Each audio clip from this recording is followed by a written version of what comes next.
Welcome to my YouTube channel. আশা করি সকলে সুস্থ আছো, ভালো আছো। আজকের আলোচনার বিষয় মাধ্যমিক প্রবন্ধ রচনা সাজেশান 2025। তোমরা যারা 2025 সালে মাধ্যমিক পরীক্ষা দিতে চলেছো, তোমাদের জন্য খুবই গুরুত্বপূর্ণ ভিডিওটি হতে চলেছে।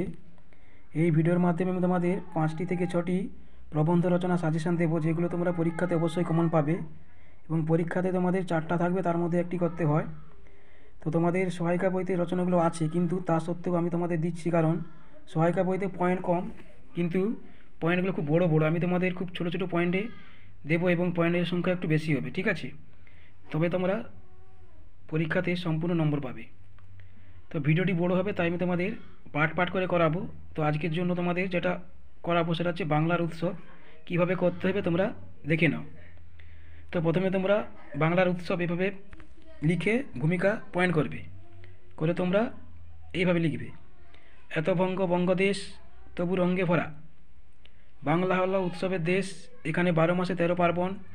বৈশাখ মাসের প্রথম দিন থেকে চৈত্র মাসের শেষ দিন পর্যন্ত অসংখ্য উৎসবের সমারোহ এই বাংলা। বাংলা মানুষের মিশুকে স্বভাব, আত্মীয়তার বন্ধন, সংঘপ্রিয়তার স্বভাব দরিদ্রকে হার মানিয়ে দুনিয়ায় প্রাণশক্তির অধিকারী হয়ে উঠেছে। বাঙালি দৈনন্দিন জীবনে একঘেয়েমিতার মাঝে নতুনের বার্তা নিয়ে আছে উৎসবের কলধ্বনি। এবার লিখবে পরের পয়েন্ট: উৎসব কি?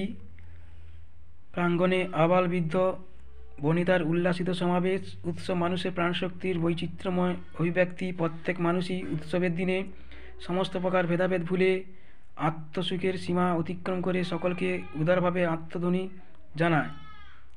উৎসব জীবনের স্পন্দন, মিলন শক্তি ও মৈত্রীর ত্রিকোণী বন্ধন। এবার হচ্ছে পরের পয়েন্ট: উৎসবের প্রয়োজনীয়তা।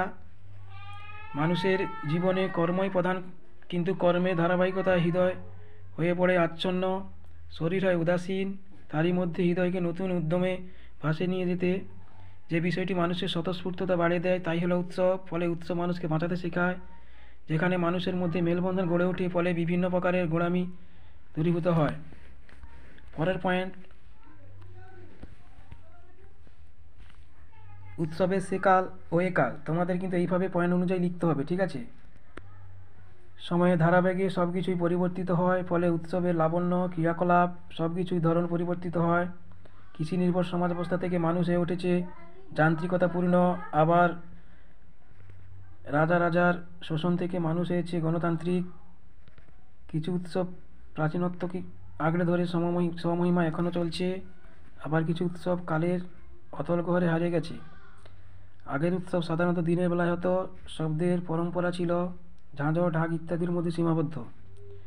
আবার জাতিভেদ প্রথা তীব্রতার অনেকে উৎসবে যোগদান করতে পারত।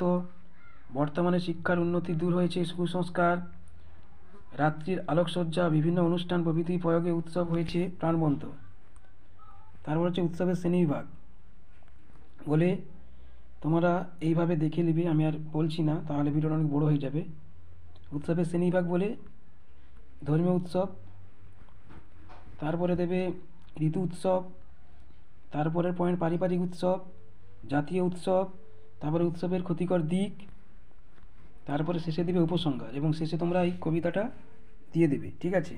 যদি পারো দেবে, না হয় নাও দিলেও চলবে। তবে উপসংহার ভূমিকাতে একটি করে কোটেশন দেওয়া উচিত, ঠিক আছে? যেমন এখানে দেওয়া আছে: আকাশ এসে এসো ডাকিছে বুঝি ভাই, গেছি তো তোরই বুকে, আমি তো হেতা নাই, প্রভাত আলোর সাথে ছড়াই প্রাণ মোর, আমার প্রাণ দিয়ে ভরিব প্রান্তর। এটা হচ্ছে উপসংহারের শেষে তোমরা দিতে পারো। আর ভূমিকাতে তোমরা এটাই দেবে: এত বঙ্গদেশ তবু রঙ্গে ভরা। এটা হচ্ছে খুবই ইম্পর্টেন্ট, এইটা তোমরা ভালো করে করে নেবে। এবং আমি সম্পূর্ণ পার্ট পার্ট তোমাদের 7টি প্রবন্ধ এইভাবে দেবো, তারপরে শেষে তোমাদের একসঙ্গে আমি দিয়ে দেবো, এবং পিডিএফ দরকার হলে তোমরা অবশ্যই আমাকে কমেন্টে জানাবে। তো এটা হচ্ছে বাংলার উৎসব। এর পরবর্তী ভিডিওতে আমি তোমাদের এই বাকিগুলো করে দেবো। বাকিগুলো আছে, একটি ভিডিওতে করানো যাচ্ছে না, তাই পরে আমি বাকিগুলো করে দেব। কিন্তু এবারে তোমাদের 2025 সালে বিজ্ঞান থেকে একটি অবশ্যই আসবে, তার মধ্যে কোন দুটো ইম্পর্টেন্ট আছে আমি সেটা তোমাদের পরবর্তী ভিডিওতে দেখিয়ে দেবো। তো আজকে থাক, সকলে ভালো থেকো, সুস্থ থেকো, ধন্যবাদ।